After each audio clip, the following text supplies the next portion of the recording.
This is Nightline. Tonight, women in combat and the folks in Congress who want them out. As the Iraq War wears on and casualties mount, young women are marching away from the Army. Some Americans don't believe that mothers should be out there fighting in the front line. My oldest two understand, that I'm a soldier. They know what the Army's about. But my youngest two just know Mommy goes to work and she'll be home sooner or later. They hadn't even stopped the truck yet when we had started taking fire.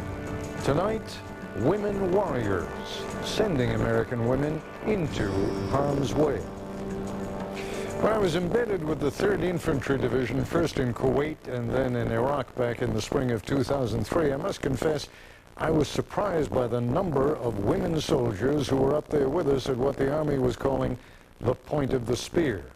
Intelligence officers, helicopter pilots, fuel truck drivers. The women were everywhere and continued to be all the way into Baghdad. In those early weeks of the operation, we were the front. Granted, there were no women scouts, no women driving tanks or among the special operations troops, but beyond that, they were everywhere. That's why it seemed a little strange when Congressman Duncan Hunter, the chairman of the House Armed Services Committee, added a provision to the defense spending bill that, in effect, would have kept women out of all frontline units. Since 9/11, you should understand, almost 120,000 women have served the U.S. military in Iraq and Afghanistan. And as anyone who has been to either country knows full well, the front is wherever the last ambush took place, wherever a suicide bomber drives his vehicle, wherever a roadside bomb goes off. The Pentagon, which needs more, not fewer soldiers these days, opposed Congressman Hunter's proposal, as did a majority of his colleagues. So today he agreed to water it down to a point that even the Pentagon finds acceptable. Almost exactly a year ago, correspondent Deborah Amos reminded us that more women had already been killed in Iraq than in any conflict since World War II. And back then, almost all the women killed were nurses. 35 American servicewomen have now died in Iraq. Among them, a helicopter pilot, mechanics, MPs, and Michelle Whitmer, 20 years old, one of 3 sisters who joined the Wisconsin National Guard. Most of us haven't even had to pay a nickel of tax more to support this war. And here's a family giving 3 daughters. Not just sons and daughters, but 3 daughters, which really hasn't happened before, and it's, in some ways, it's the newness of it. Sisters Rachel and Charity struggled with a difficult decision: remain home or return to their unit and join the men and women with whom they've formed a bond, what the military calls unit cohesion. We think about male bonding as something unique, but historically, it's been almost all men on the battlefield, and bonding is very important on the battlefield. Very hard to get soldiers to fight in wars because it's a horrible experience. What makes them do it is not ideology, it's nothing abstract, it's their connection with those buddies on the battlefield whose lives are in their hands and who they count on to watch their backs. Female soldiers bond the same as males. It begins at boot camp. At Fort Leonard Wood, Missouri, 29% of the 25,000 Army recruits who arrive here each year are women. Get out, Bud. Get out, Bud. Put your buttons here, Bud. Arch your back, Bud. Sag in the middle. Arch your back. Sag in the middle. They join for a variety of reasons: for education, for adventure, for their country. Here, they are turned into soldiers. Lock it up, Robert. There's no crying here, you understand? You want to cry, you should have joined the Air Force. In the all-volunteer U.S. military, with females at 10% of the force in Iraq, the Pentagon says it can no longer go to war without them. I think the debate over women in the U.S. military is over, in the sense that the idea that, it should be an all-male institution. That debate is over. The debate about where exactly the line should be drawn, about combat versus non-combat, that goes on, but it's getting narrower. Army Private Teresa Broadwell had to stand on tiptoe to see through the sights of her powerful M249 machine gun. My nickname, everybody calls me Little Bitty Teresa, because I'm a real small girl. I'm only 5'4", and A lot of my friends from school call me that. But there's nothing small about her dangerous job. A gunner with the 194th Military Police Company. While the Army prohibits women from serving in combat units, Iraq has blurred those lines. It sounded like war. Honestly, there's gunfire everywhere. You could hear it from back at the police station. Terry Dorn, a captain in the military police, is the first female commander of the 194th. She was also in Karbala when the shooting started. The street was one of the main streets, but it was also a narrow market street, so it was quite busy.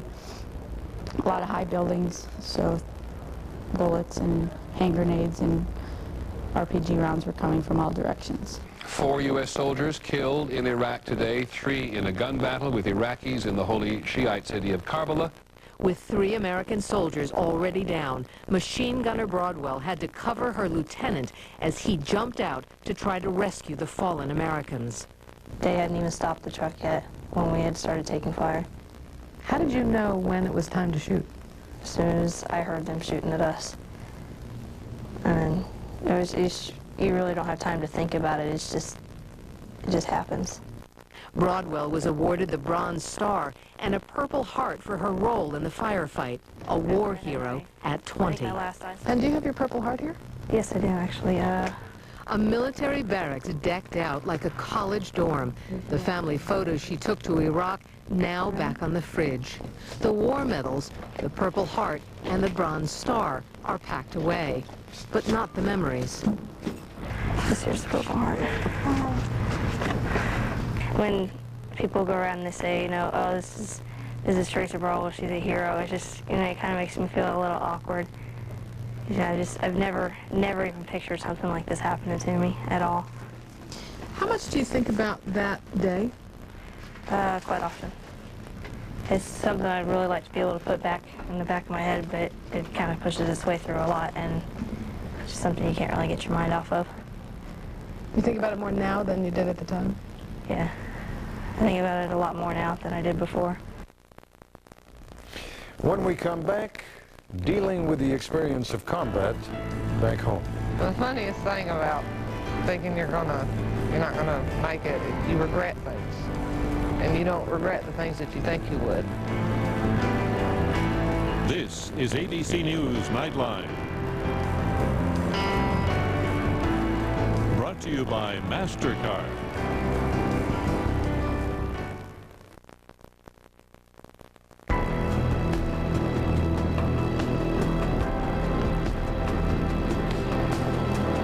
Currently in the news, as y'all know about the... Colonel Ashton Hayes has been in the military police for 17 years. He says for women soldiers, the mission in Iraq was different than any other. So, I mean, there were women who were putting rounds on targets constantly. There are women who were training Iraqi police. Every mission that we did as a military police had women involved in it. Take it to your right foot! Women who now make up 23% of the military police force. Many of them join, says Hayes, because there are no limitations on jobs female MPs can have. If the women meet the standards, they become soldiers, and they just kind of blend into everybody being a green person. A green person. Or tan, depending on your uniform. It's the Army's way of saying that everyone is a soldier first, but there are differences. An official ban on women in combat. But in the chaos of Iraq, military police units are often on the front lines. Well, I'm sure that many people are already looking at military police right now and saying, how did that happen? How did that slip by? How did these women get up on the front lines? Dorn has a diary of her mission, peacekeeping, training Iraqi police, and war fighting when the insurgency heated up. Military police units are trained for both. Iraq has shown what women can do, says Dorn.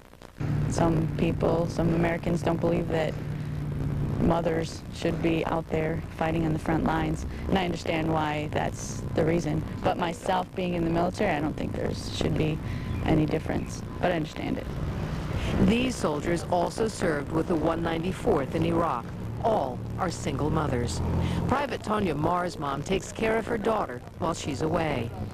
We just told her I had to go to a faraway place to help a lot of people that needed help. That's all she knew. She really doesn't understand the concept.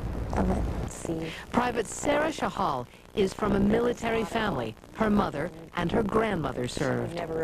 No one in my family would have ever said, "Oh, you can't be in the Army, you're a girl." My brother's very proud of me. I got to go to combat first. Specialist Stephanie Young, awarded a Purple Heart for injuries in Iraq, has her sister take care of her kids. My oldest two understand, you know, that I'm a soldier. They know what the Army's about. But my youngest two just know Mommy goes to work and she'll be home sooner or later. Long separations are hard on every military family.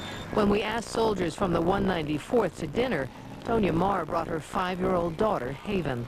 Can we ask you a question? How old are you? 5. And tell me what your mom does for a living. What's her job? To take care of me. They lived through Iraq together. We were asking before about whether you could order drinks in this establishment, and you said no.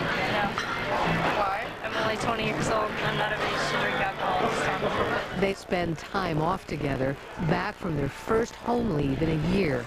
No one talks about Iraq at this dinner, but Teresa finally opened up about her experiences with her mom and dad.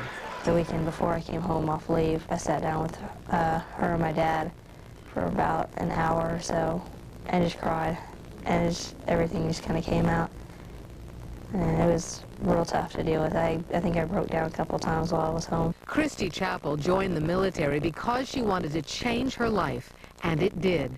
She was severely injured when a guard tower collapsed in a sandstorm in southern Iraq. I have pain. I always have pain. It's in my lower back and my right hip area. I've had it so long, and it's so constant that you just kind of get used to it. Chappell has had to learn to walk again in small, painful steps after months in a wheelchair. She's part of the wave of wounded from Iraq, in the thousands now, who arrive home quietly, one by one, with no fanfare or flags. She is a patient at a military hospital at Fort Campbell, Kentucky, a place she didn't think she would get to in her darkest moments in Iraq. The funniest thing about thinking you're not gonna make it, you regret things. And you don't regret the things that you think you would. I mean, the silliest things. And I regretted not taking my kids to the ocean, and I regretted not pouring a patio off the back of my house. To her family, she's a hero. They are thrilled to have her back early, even in a hospital 160 miles from home. But even before she checked in here, she made good on a promise she made to herself in Iraq. She took her teenagers, Michael and Megan, to the ocean on her first day back. I was like, okay, don't you want to go home first? She was like, no. Did she explain to you why she was doing it? Yes. She said she regretted it, and then she started crying and said she was so sorry. And we just said, okay. The news from Iraq makes her angry, so she doesn't watch it anymore. For the first time, she started a college course with her military benefits. It's not the life she planned, but one she can live with. You volunteered to go. Yes, ma'am. You paid a price for that. Yes, ma'am. You regret that in any way? Absolutely not. Absolutely not. It was hard. And it was probably the hardest thing I've ever done. But the accomplishment that I've done and how I feel about myself for doing it and my country, and it's worth it. It's absolutely worth it. This is Deborah Amos for Nightline at Fort Campbell, Kentucky. Now here's an update on some of those women we profiled a year ago. Private Teresa Broadwell Grace married a fellow soldier. She was flown back from her second tour in Iraq recently when she began to experience heart trouble. She'll have open heart surgery next week at Walter Reed Army Medical Center. Private Sarah Shahal left the Army today. Army Specialist Stephanie Young is currently serving at Fort Campbell, Kentucky, and Christy Chappell currently lives in Covington, Tennessee, where she is a volunteer in her children's school. She still receives treatment for her injuries at a local veterans hospital. So why would a congresswoman want to take women out of combat roles when they're already fighting? That conversation when we come back. And joining me now, Representative Thelma Drake. She's a Republican from Virginia and a member of the House Armed Services Committee. She is serving her first term in Congress. Congresswoman, 20 or 30 years ago, I think you would have found the Pentagon would have been with you, and most of your colleagues in the House would have been with you. What do you think has changed? Why do you think people have grown so acclimated to the idea of women, even women who end up in combat?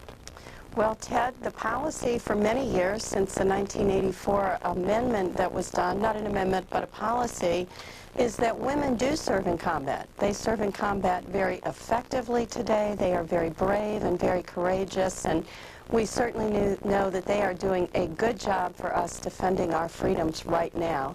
What's been talked about in Congress over the last week or so is whether the positions that are direct ground combat should be open to women. They are not open today, and they will not be opened even with the amendment that's taking place on the House floor. It was just passed a little while ago. Yeah, but it was also drastically changed from what it had been until today, and initially it spoke not of women in combat, but women on the front lines. There was an amendment about 2 weeks ago that I think people on the committee thought was doing what the amendment last week cleared up. And what happened today has exactly the same effect. It does not put it as an action of Congress, but it does expand the notice time that the military must give to Congress if they are opening any of these direct ground combat positions. It changes it from 30 days to 60 days. 60 legislative days, which will allow Congress to have time to act. I think you would agree with me watching Congress that 30 legislative days does not give Congress time to act. It's really just a notice provision that something is going to happen. Why would you even quarrel with the notion, because it's simply a fact. It's a fact of life today that whether it's in Iraq or whether it's in Afghanistan, women are inevitably serving on the front line because the front line can be anywhere. Women do serve in combat, Ted, as I said. Not just in combat, on the front line. No, women do serve in combat, and they serve in job descriptions that have been designated as open to them. There are over 900 positions, about 951 in the Army that are open to women. There are 75 positions that are closed. The entire debate over these last 2 weeks have only been over the 75 positions that are not open to women today. They won't be open to them when this bill is complete, and they won't be open unless Congress is notified and we actually will have the time to act. Congresswoman, forgive me, but I think you're altering the nature of the debate that has taken place over the last few days. And Ted, you know why you're right? Because the American public haven't had the real explanation of the impact of the bill, and the entire intent of everything that was done was that by policy right now, the military cannot put women in direct ground combat. I thought, and several other people thought, that if that policy is to be changed to open the direct ground combat positions, that is a public policy decision that should be the responsibility of Congress, and Congress should be accountable for that decision. Nobody, as you know, including anyone over at the Pentagon, up to and including the Secretary of Defense, was talking in the context of this debate about changing any of those 70-plus positions you were talking about. They were simply making the point, which for some reason you and your colleagues who were putting forth this amendment seem to disagree with, that women are in fact already on the front lines. They have to be prepared to be in combat, whether they are cooks, whether they are drivers, whether they are helicopter pilots. Inevitably, when the front line cannot be pointed out geographically, it can be behind you, it can be to the left of you, to the right of you. And Ted, you're exactly right. All of the positions that you just described are open to women, and women do serve in them very, very well.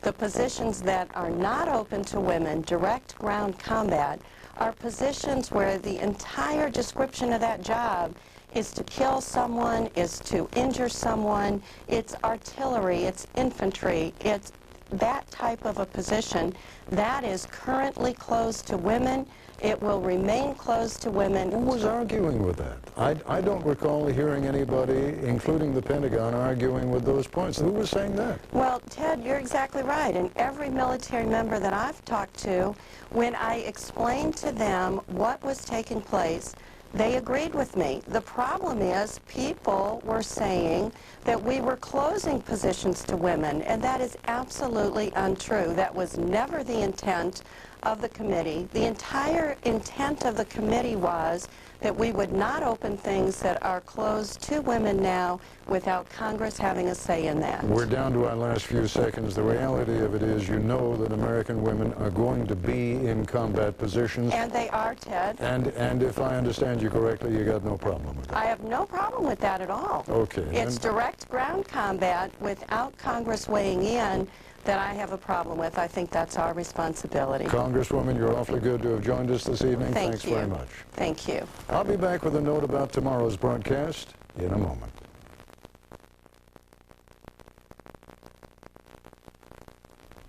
Tomorrow on Nightline, his message is simple enough. Parents in lower income neighborhoods are doing a lousy job of raising their kids. That comment set off a furious debate in the African American community. So, is Bill Cosby right? That's our focus tomorrow. And that's our report for tonight. I'm Ted Koppel in Washington. For all of us here at ABC News, good night.